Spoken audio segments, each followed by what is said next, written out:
Cześć, witam w kolejnym filmie, tym razem audio. Na tapecie Amplituner Kina, może nie, AV, Amplituner AV, audio wideo, model ESA TX30 ze stajni Technicsa. Niesprawny przyszedł do mnie, niestety, tak jak widać na załączonym filmie, po odpakowaniu z paczki, która była dość dobrze zapakowana, wydawało mi się. No, mamy uszkodzenia.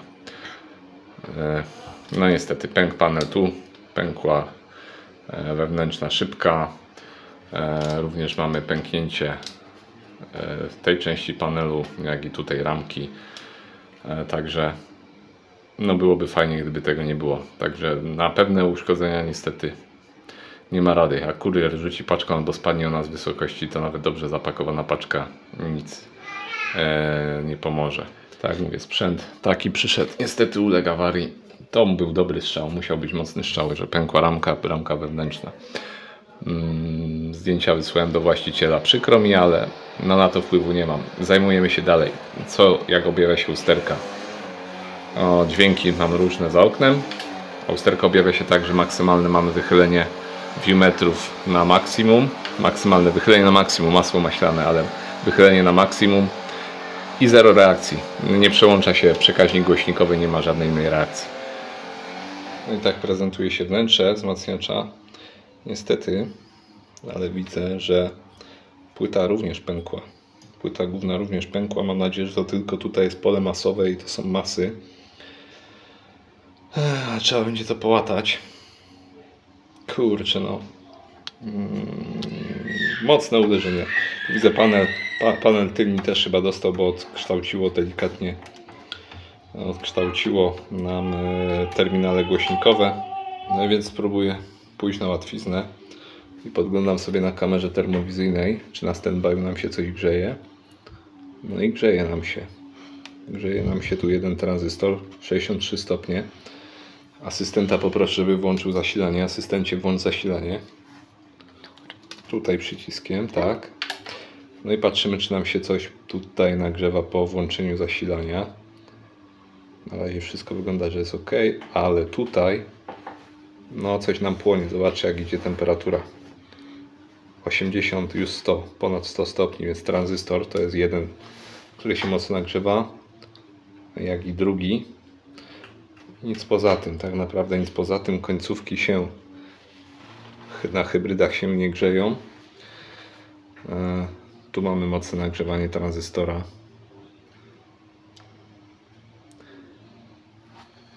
Ile to stopni i który to tranzystor? Ja sobie tutaj podejrzę. 115, dobra, wyłączamy, nie ma sensu. Ok.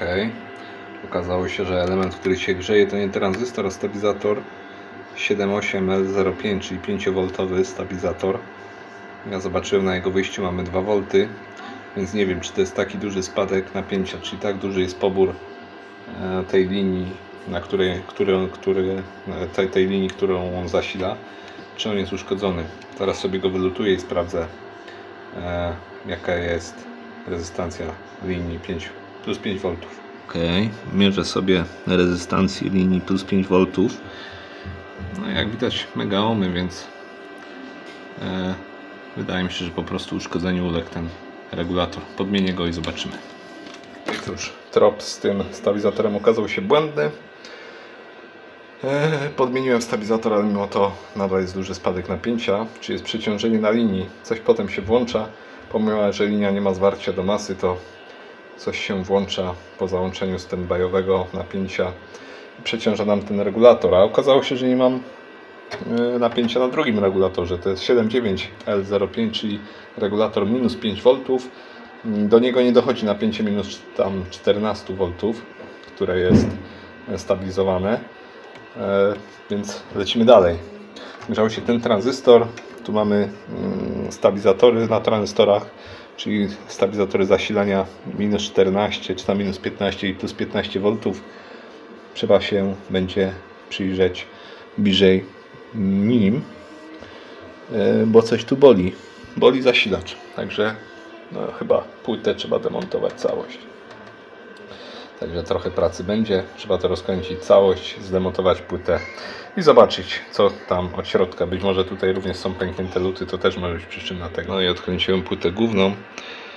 No i okazało się, że mamy pęknięcie laminatu. Na nieszczęście dwie ścieżki są przerwane. Akurat na tranzystorze, który uczestniczy w produkcji napięcia minus 15 V. No co mi pozostaje? Zluzować, połączyć mocno kynarem. Te ścieżki są bardzo słabe, więc robię krosy do najbliższego punktu, a to skleję po prostu. No dostał strzała, ale z tego wychodzi, że on dostał strzała wcześniej, skoro takie objawy ma, że te wycieraczki idą na maksa. No to on musiał dostać strzała przed wizytą u mnie jeszcze. Ja widzę, że tutaj dużo pęknięć. Ktoś już próbował coś lutować. Zaraz, co jest pod kondensatorami. A gdzie jest ta... Zaraz sobie zobaczę, gdzie mamy te pęknięcia na naszej... Ok, tu są pęknięcia płyty. Więc trzeba przelecieć... O, rozwaliłem palca. Więc trzeba będzie przelecieć wszystkie tutaj ścieżki w koło. Ponieważ jeżeli płyta jest pęknięta, to być może te ścieżki są niewidoczne. Pęknięcie, ale być może pęknięcie gdzieś jest, więc masa takiej mrówczej pracy. Dużo zimnych lutów na końcówkach, także będzie co robić. Wszystkie luty do poprawy, tu laminat do naprawy.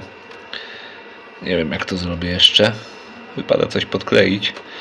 Skleję laminat i podkleję czymkolwiek, jakąś żywicą, żeby to wzmocnić masę lutów popękanych, więc do roboty. No i co zostało zrobione? Otworzone ścieżki, otworzone połączenia, podklejone klejem, tak aby to usztywnić całość. Myślę, że się dobrze teraz trzyma. No co? Poprawione luty na płycie składam, zobaczę, czy pojawi się napięcie i czy maszyna ruszy. Płyta złożona, na razie bez ścianki tylnej. No i zobaczmy. Jak widać, uruchomił się, nie ma i przekaźnik załącza nam wyjścia głośnikowe, czyli wszystko działa. No to teraz mam takie zagwozdkę, ponieważ to, że nie było napięcia zasilania na tym stabilizatorze, to tego przyczyną była pęknięta płytka. A jeżeli ona była pęknięta, to musiała być pęknięta jeszcze u właściciela przed wysyłką amplitunera do mnie. Czyli wychodzi na to, że to uszkodzenie było wcześniej, że cała ta pęknięta płyta, panel przedni, jak i ta pęknięta płyta tutaj w tym miejscu, jak i tutaj widać to, ja je zakleiłem z zewnątrz klejem, zalałem, a od spodu poprawiłem wszystkie luty, także trochę pracy było. Na razie czekam, aż klej zaschnie, jeszcze poprawię. No ale ruszył. Jeżeli załącza nam wyjścia głośnikowe, to wychodzi na to, że jest sprawny i działa, że nic tam na wyjściu złego się nie dzieje. Także taka ciekawostka, że uszkodzenie płyty to było wcześniej, a jeżeli uszkodzenie płyty, to czy ono nie było związane również z pęknięciem tego panelu jeszcze wcześniej, a nie w wysyłce do mnie. Być może, bo na paczce nie widać żadnego uszkodzenia. No dobra. Co, montuję tylną płytę, sprawdzam, czy wszystko działa. Patrzę, czy żarówki. Tu jest jedna spalona i druga spalona. Dwie żarówki. Może gdzieś mam, to podmienimy. No i żarówki wymienione. Wszystkie świecą taką samą intensywnością, także jedna rzecz zrobiona. Nie wiem, co z tą ramką, czy próbować ją podkleić. Muszę się skontaktować z właścicielem. No i tak będzie widać pęknięcie, ale może ja bym podkleił to chociaż delikatnie byłoby to mniej widoczne, usztywnione. No i jak widać, sprzęt już uruchomiony, trwa testowanie, podświetlenie zmienione, równomiernie podświetlają się wszystkie żarówki. Ja jakoś podkleiłem, bo musiałem jakoś podkleić delikatnie ten panel. No nie wygląda to rewelacyjnie, ale to już zostawiam właścicielowi. Przykro mi, że w transporcie takie rzeczy się zadziały. Ok, wzmacniacz trochę już chodzi, on się już zagrzał. Mamy jakąś tam moc niewielką. Wyniki pomiarów no nie są może rewelacyjne. 300, ale ten wzmacniacz w nocie katalogowej nawet nie ma zbyt niskich zniekształceń. No to działa, wszystko sprawne. Ja zakręcam obudowę, kontaktuję się z właścicielem, jakoś muszę to zapakować ponownie. Mam nadzieję, że przetrwa transport do Niemiec. Chyba tyle. Zniesmaczony jestem tym panelem. Jakaś praca włożona, jakiś trud włożony, uruchomiony w końcu wzmacniacz, a tu niestety taki babel. Sekcja tunera również działa. To może jeszcze zobaczmy sobie jakieś testową muzykę. I na tym kończymy. Trzymajcie się. Cześć.